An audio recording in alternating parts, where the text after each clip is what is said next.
Welcome to Type C Tech Reviews. Today we're going to be unboxing and checking out this 27-inch 165Hz 1440p Sceptre gaming monitor. If at any point during the video you want to check out this exact same monitor, there's Amazon links below for the US, UK, Canada, and international links. But let's get this thing on the table and get it unboxed. Actually, we're going to unbox this on the floor, cut two pieces of tape right there. Then we got the two tabs right here, and then opening it up. So we're gonna lay this down and then pull it out. We opened it upside down, but not a problem. All right, so now that it's flipped over, we have the power cord right here, which this does not have an internal power supply, so you do have a little power brick right there. Now this, if I'm not mistaken, is a bracket for a vase mount. It looks like this is a 75 by 75 millimeter vase mount, or maybe this is a 100 millimeter, and that's how it connects to the monitor. Very interesting. We've seen that on other Sceptre monitors. But besides that, we've got the manual. We got some screws right there, some more screws, a screwdriver, which is very cool, a little cable management clip, and an HDMI cable. And then moving on, we have the stand right here. All right, now this is a totally new stand from Sceptre. It does look pretty good. This is all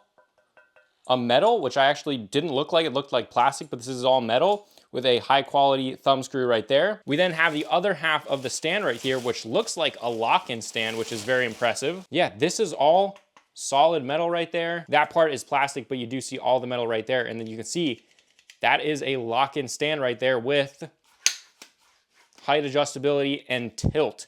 Doesn't look like we're gonna get any swivel, although it is entirely possible. All right, so to put these together, all you're gonna do is line those up, put them together, and then just twist the thumb screw in there. Now that that's all together, we're pretty much ready to get the monitor out, take this off, and then we're gonna pull the tape off here. Sceptre always does a good job with their packaging, so pull all of that tape off. However, the way that I'm gonna do this is I'm actually gonna rip it open right here.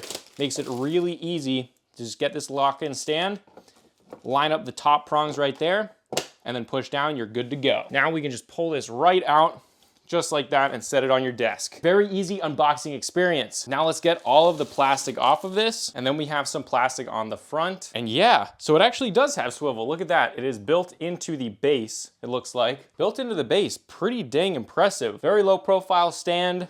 You get quite a lot of height adjustability, quite a bit of tilt as well. Yeah. That is impressive. But let's get this thing on the desk, get it hooked up, and go over a ghosting and a gaming initial impressions. All right, now that we have it on the desk, we actually did forget to go over the ports. It has two HDMI 2.0s and two DisplayPort 1.4, so that is good. But coming around here, come over to this side. As you can see right off the bat, one of the things I don't like as much is this menu system. Sceptre started putting the menu system down here on the bottom right there, but they didn't do that for this monitor. That's unfortunate. So there's the on button. Let's turn it on. You can see there's gonna be some RGB back there. You can see there's a speaker grill right there. So this is actually some nice RGB, although again, what are the chances that it's gonna hit the wall? Maybe a little bit when it's dark. I mostly doubt it though. But besides that, that is the menu system. Kind of unfortunate, although it looks like it could be good. We'll have to see. Let's jump right in. All right, I really do like that it has that swivel though. Let's get right into it. All right guys, the thing that you notice right away is the colors are super vibrant because this is an IPS panel. So the viewing angles are really good. Wherever you're viewing this thing from, really good, vibrant colors. But let's go into the display settings right away because this is not doing 165 Hertz. We are gonna go right away and we are going to change the resolution to the native 2560 by 1440p. We're then gonna go into advanced display settings and this is doing 144 Hertz. Now we have this hooked up via HDMI. If you do it via DisplayPort, you can get the full 165 Hertz. All right, so right away, let's go right into the menu system. We are gonna do that by trying to feel around for these buttons.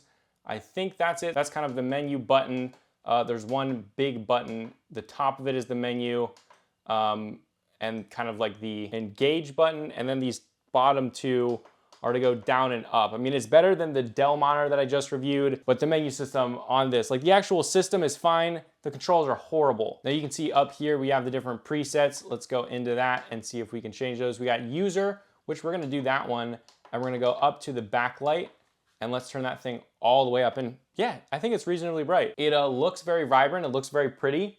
I got no complaints there. Continue with the menu system. We got more backlight, brightness, all the stuff that you want to check out. We got all of the different picture settings right there. Going down to the color, you can change all of the gamma, tints, whatever you want. Pretty typical. And then here we have FreeSync Premium, which we do want to turn on. We then have HDR. We're going to be testing that in the full review, so subscribe below. If you are not already subscribing, you do want a review of this monitor. And then we have volume right here, because this does have internal speakers. We're going to turn those all the way up to 100%. But yeah, for the menu system, that's pretty much it. Let's jump in game, see how it games, and then we're going to do a ghosting test. All right, so guys, jumping right in game. Overall, the visuals look quite nice.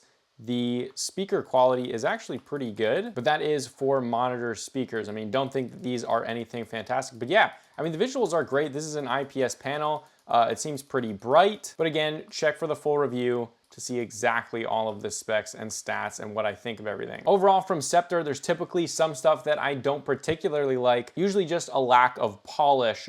However, this actual panel itself, now the menu system, yes, there's some stuff going on there, but Dell has the same thing in some of their monitors, but the actual panel is very beautiful. It's very vibrant. It's very nice to look at. It also has good brightness, which is very good. We've seen Sceptre be doing higher brightnesses on monitors. But yeah, I mean, overall, not a whole lot to say other than great ghosting, great response time, and an overall pretty panel that has good brightness. All right, now that we did the gaming impressions, let's go right into the ghosting test. All right, checking it right away, we're gonna go into System and then the Overdrive settings, click on that, and we're gonna check out what it looks like in off. In off, we do have some ghosting, we do have some trailing right there. Moving it into low, most of that goes away. Then moving it into medium, I do see some pixel overshooting, inverse ghosting, and then in high, we got a lot more. So really the best one to leave it in is low. That would be the absolute best one right away, I can tell you that. And in low, there's basically no ghosting. It's quite good. Not quite as good as something like LG, but again, this is not gonna be noticeable during gaming anyway. Overall, from the unboxing, I am pretty impressed with this monitor. Again, if you wanna check it out, there's Amazon links below for the US, UK, Canada, and international links. I do got you guys, but make sure to subscribe if you wanna see the full review of this monitor. But this was Type C Tech Reviews, and I'll see you guys in the next video.